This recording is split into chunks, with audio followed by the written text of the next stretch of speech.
জ্বালানি তেল নিতে সাধারণ গ্রাহকদের এমন ভোগান্তি নিত্যদিনের।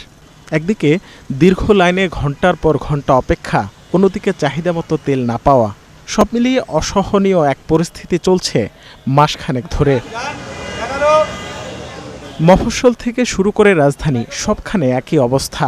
তবে এই ভোগান্তি খুব একটা ছুঁতে পারেনি সরকারি কর্মকর্তাদের। বহু পাম্পে বিশেষ সুবিধায় জ্বালানি তেল দেয়া হচ্ছে তাদের গাড়িতে। আমরা যে এদিকে এত লোকজনগুলা যে আমরা কষ্ট করে থাকি, আর এই যে এই গাড়িগুলা উল্টে আইসা যে এইভাবে তেলগুলা নিতে আছে, তাহলে আমরা কি অপরাধ করছি এদের কাছে?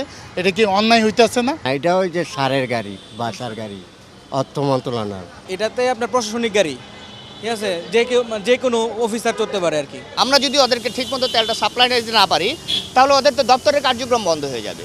এই জন্য আমরা উল্টা দিক দিয়ে ওদেরকে আগে তেল নেওয়ার জন্য একটা সুযোগ সৃষ্টি করে দিয়েছি। আমরা সাধারণ লোক, তো সেই হিসাবে আমরা সাধারণ লাইনেই আছি। প্রশ্ন হলো, সরকারি গাড়িগুলো আমলারা কি শুধু রাষ্ট্রের কাজেই ব্যবহার করছেন?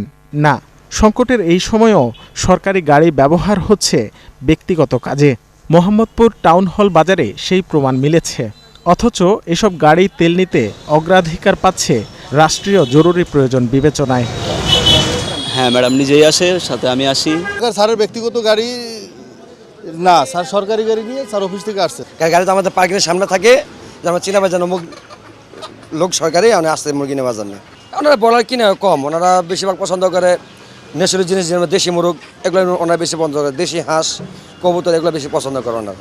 জ্বালানি ও খনিজ সম্পদ বিভাগের তথ্য মতে বছর ব্যবধানে বেড়েছে ডিজেল ও অকটেনের চাহিদা।